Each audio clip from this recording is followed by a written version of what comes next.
Hello, welcome back to my class.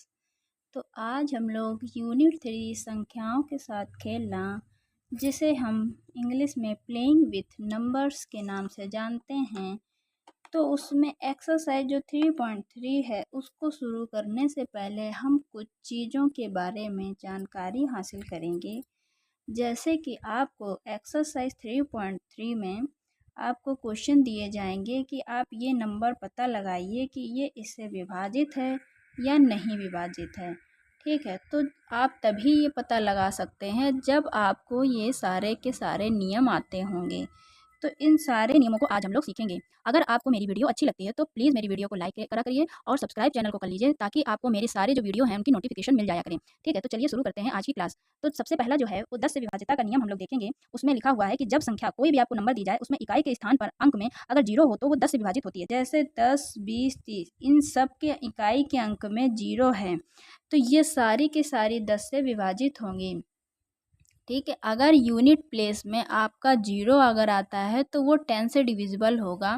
ठीक है, अगर आप 5 से विभाज्यता का नियम देखते हैं तो इनमें इकाई के स्थान पर अभी तक 10 में आप देख लीजिए 0 आता था, लेकिन 5 वाली विभाज्यता के नियम में या तो इकाई के अंक में 0 आपको देखने को मिलेगा या आपको 5 देखने को मिलेगा, या तो 0 मिलेगा या 5। तो अगर आपको किसी भी संख्या में आपको कभी भी कोई भी संख्या दे दी जाए और उसमें आपका इकाई के अंक के स्थान पर 0 हो या 5 हो, तो आप समझ जाइएगा कि वो जो नंबर है वो 5 से डिविजिबल होगी। यूनिट प्लेस में 0 और 5 अगर आपको नंबर देखने को मिलती है तो आप समझ लीजिएगा कि this number is divisible by 5। 2 से जो विभाज्यता का नियम होता है, ये आपने हमेशा देखा होगा कि इकाई के स्थान पर, इकाई का मतलब होता है वंस प्लेस पर, आपका हमेशा 0 होगा या 2 होगा या 4 होगा या 6 होगा या 8 होगा। आपको हमेशा ये बात ध्यान रखनी है कि 2 से वही नंबर डिविजिबल होती है जिसमें यूनिट प्लेस यानी वंस प्लेस में 0, 2, 4, 6, 0, 2, 4, 6, 8 अगर आपको किसी भी संख्या के इकाई के स्थान पर दिखाई दे रहे हैं तो वो नंबर की पूरी आपकी विभाजित होगी। ठीक है, 3 से विभाज्यता के नियम में आपको क्या है, अब इकाई का स्थान नहीं देखना होता है, इसका थोड़ा सा नियम आपका बदल जाता है, चेंज हो जाता है। तो इसमें आपको सारी जो नंबर के अंक होते हैं, जैसे कोई भी आपको बड़ी से बड़ी नंबर दे दी जाए, उन सभी अंकों को आप क्या कर लीजिए, ऐड करके देख लीजिए। जैसे ये नंबर है, अब ये अब हम आप या तो इसको 3 से यहाँ पर भाग दीजिए। अब भाग करने में बहुत टाइम लगेगा हमको, तो हम इसको नहीं प्रोसेस को करेंगे। हम क्या करेंगे, इन तीनों अंकों को हम ऐड कर लेंगे। जैसे 2 + 1 + 9, तो 2 1 3 और 3 में 9 ऐड करेंगे तो क्या आ जाएगा 12। और 12 जो होती है वो 3 के टेबल में आती है, यानी वो ये 3 से विभाजित हो जाएगी। आई होप आपको ये चीज़ समझ में आ गई होगी। तो हम सारे जो अंक होते हैं उन सबको हम लोग जोड़ कर देख लेते हैं कि क्या वो नंबर डिविजिबल होगी कि नहीं होगी।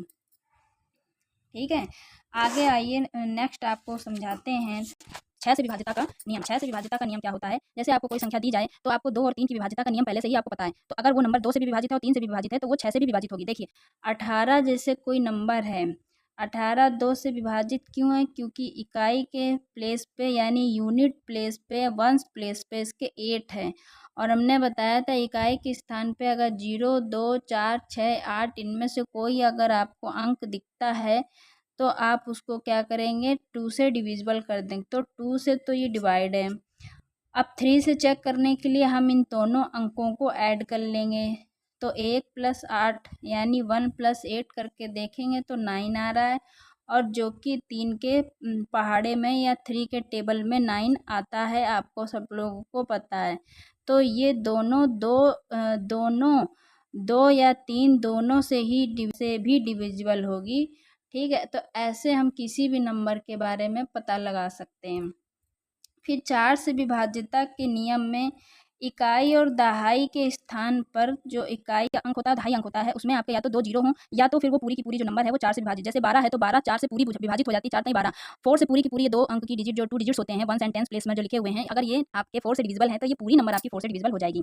इसके आगे के जो विभाज्यता के नियम है वो हम लोग नेक्स्ट क्लास में डिस्कस करेंगे, क्योंकि वीडियो फिर आपकी बहुत लंबी हो जाएगी और आप लोग बोर हो जाते हैं। ठीक है, अभी आप इन नियमों को अच्छे से समझ लीजिएगा और इनको अच्छे से लर्न कर लीजिएगा, ताकि आपको आगे वाले जो विभाज्यता के नियम है वो बहुत अच्छे से समझ में आए। फिर हम लोग एक्सरसाइज 3.3 के क्वेश्चन को सॉल्यूशन करेंगे, तब आपको सॉल्यूशन करने में भी अच्छा लगेगा। और ये क्लास 6 के ही हिसाब से मैं नहीं पढ़ाती हूँ कुछ भी आपको, ये आगे आप कोई भी अदर एग्ज़ाम देते हैं, कॉम्पिटिटिव एग्ज़ाम, वहाँ पर भी आपके ये सारी चीज़ें काम आती हैं। तो ऐसा मत समझिए कि ये खाली क्लास 6 के लिए मैं पढ़ा रही हूँ। आपके कॉम्पिटिटिव एग्ज़ाम किसी भी प्रतियोगी परीक्षा में भी अगर आप बैठते हैं और वहाँ पर भी इस तरह के क्वेश्चन पूछ लिए जाते हैं, एनसीईआरटी 6 से लेकर 10 तक बहुत इम्पोर्टेंट होती है। तो आप ये बिल्कुल मत सोचिए कि क्लास 6 के हिसाब से ही मैं पढ़ाती हूँ। मैं इस क्वेश्चन को इसलिए अच्छे से और अच्छे से समझाती हूँ ताकि आप कॉम्पिटिशन लेवल की भी तैयारी कर सकें। तो अगर मेरे आप वीडियो में बने रहना चाहते हैं और आपको मेरी वीडियो अच्छी लगती है तो चैनल को सब्सक्राइब ज़रूर कर लीजिएगा। ओके, तब तक के लिए फिर आप लोग ध्यान रखिए अपना। हम लोग मिलते हैं नेक्स्ट क्लास में, नेक्स्ट वीडियो में, और यही विभाज्यता के नियमों को सीखेंगे। Bye bye class, thank you.